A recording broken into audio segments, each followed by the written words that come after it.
There's no world. And that's something we understand, but it's something that we need to know. We need to come to a realization that there is no world. And it isn't too difficult, because that is the essence of what it is that we're doing in our forgiveness. That's the essence of awakening to the realization that we have the responsibility for that is taking place, for all that is taking place within our own minds. But we can't do that if we externalize it and project it and think it's going on outside. The first thing to realize and understand, which will help a tremendous amount, is that it's not a loss. There's no sacrifice in that there's no world. Not at all. No, it's a gain. I had a revelation where I saw the world, and I mentioned this to you before, as just a big black ball of guilt, but disappearing, leaving, going. I've left it. Now, I just could not explain or describe the power of release that brought about. The tremendous release from the guilt of believing that there is a world and that it's actually real, or the world that you see, the world of pain and suffering and loss and lack and death. It's not there. It's all imagination. And when we lose that, we lose the guilt. And when we lose that, we lose the sense of separation from God. And that is indescribable relief. So there's no world. Now, practically, let's imagine that there's someone in your dream, that a dark figure that you see occasionally. It's not someone you have a relationship with. Somebody maybe lives close by, or you see in a supermarket on a regular basis, or near or where you work. And this particular person isn't someone you're attracted to. There's something about them that actually you don't like, but you don't know why you don't like them. You just don't like them, and you don't really want a connection with them because there's no attraction. And you find them a little bit disturbing, and there's something about them. Maybe it's the way they look or what they say, but I don't know. You just have that feeling that you don't want to know. And so you avoid them. Oh, this is a shadow figure in your dream. But what you discover is that shadow figure is not only in form, but it crops up in your mind. And when that shadow figure comes into your mind, that person comes into your mind, it takes away a little bit of your peace. And so you finally realize that this is something you've got to do something about. This is a need for forgiveness. It's a call for love. But the fact that you can see that it's actually a thought in your mind, and it's not always happening when you can see it in the external, means that you realize that your responsibility is to respond to a call for love from yourself that's going on in your own mind. And so you do. You accept that this is my responsibility. And so you give it to God. You forgive and you pray and you're healed. You give that shadow figure to God and you give the blessing. And then you allow yourself to go through the process of forgiving. And the whole relationship changes then inside. Because what you've done is you've gotten rid of that projection. That projection is what told you the world was outside of you and it was real. And so when you got rid of the projection, you were taking on the responsibility of your own mind. And that was the essence of your forgiveness and the essence really of your awakening.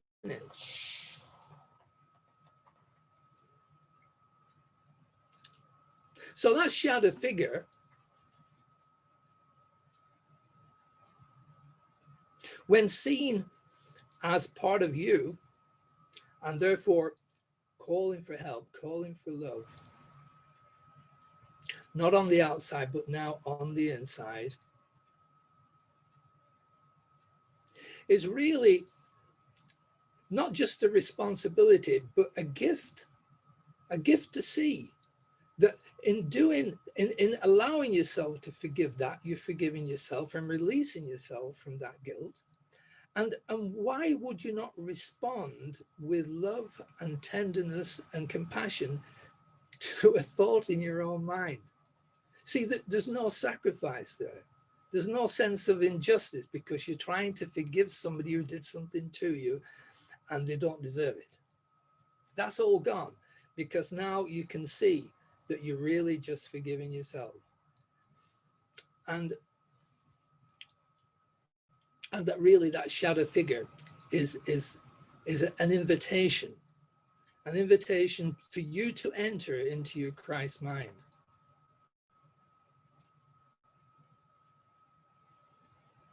And so when you do this and you see this shadow figure again in form, he or she smiles at you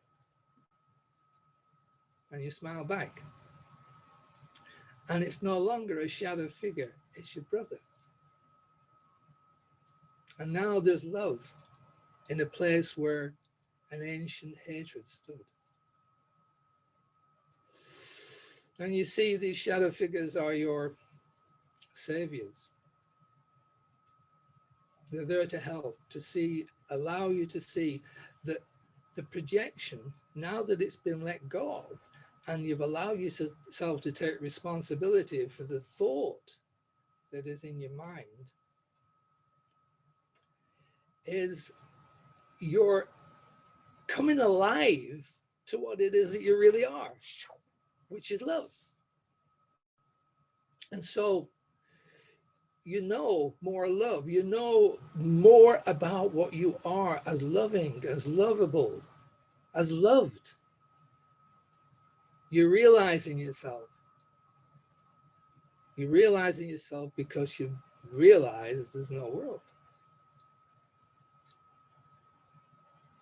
And because there's no world, you can see now that that is not a loss at all. It's an incredible gain.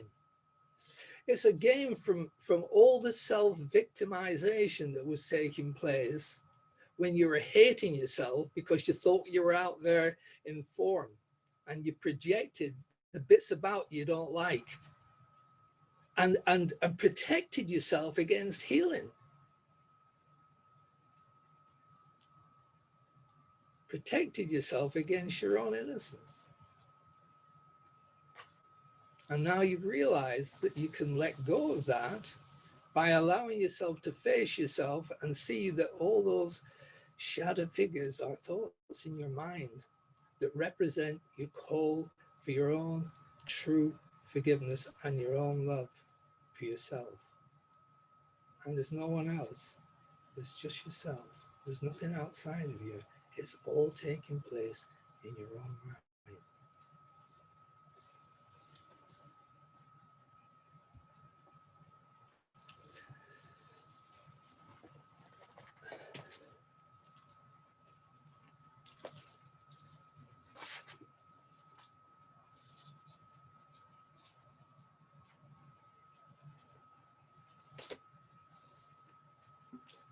There is no world. This is the central thought the Course attempts to teach. Not everyone is ready to accept it, and each one must come or go as far as he can to let himself be led along the road to truth. He will return and go still further, or perhaps step back a while and then return again. But healing is the gift of those who are prepared to learn there is no world and can accept the lesson now. The readiness will bring the lesson to them in some form which they can understand and recognize. Some see it suddenly at point of death and rise to teach it. Others find it in an experience as not of this world, which shows them that the world does not exist because what they beheld must be the truth, and yet it clearly contradicts this world. And some will find it in this course. Today's idea is true because the world does not exist, and it is indeed your own imaginings. Then you can lose it from all things you ever thought it was by merely changing your thoughts that gave it these appearances. And so the sick are healed as you let go of thoughts of sickness.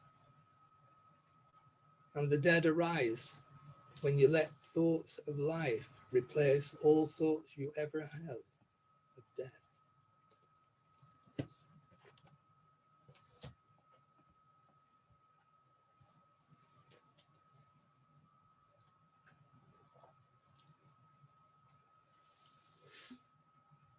I want to see. I want to see things the way they really are. I want to see things that are real beyond the appearances. I want to see my brother sinless. I want to see the real world. I want to see through the eyes of Christ. I want to see God.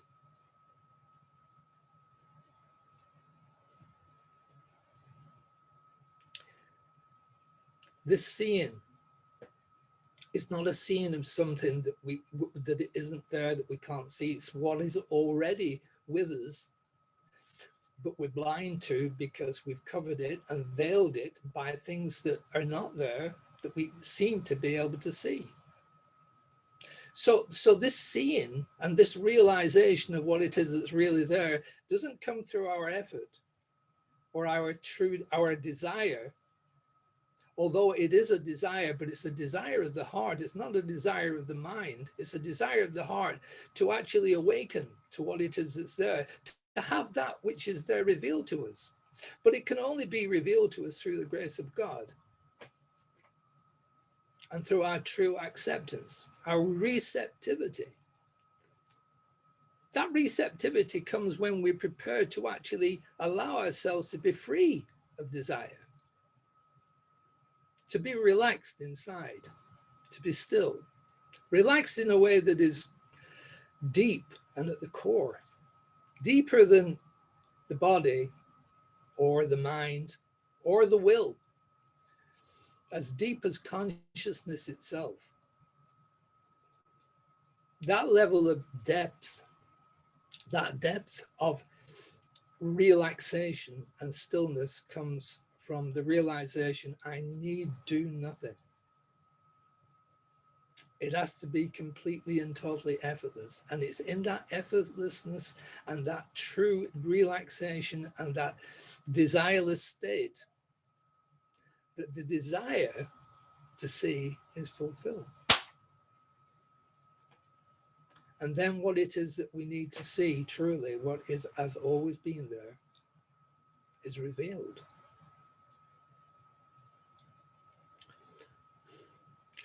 I love the psalm that says, the Lord is with me, I shall not want. And that represents, that not wanting represents the desireless state, that freedom from need. The Lord is with me, I shall not want. He maketh me lay down in green pastures. That is the relaxation. That is the letting go, the total resting in God. And he restoreth my soul. That restoring of the soul is the remembering of what it is that we actually are. And we can only come to that when it's seen and revealed, because we've let go enough to have it shown to us.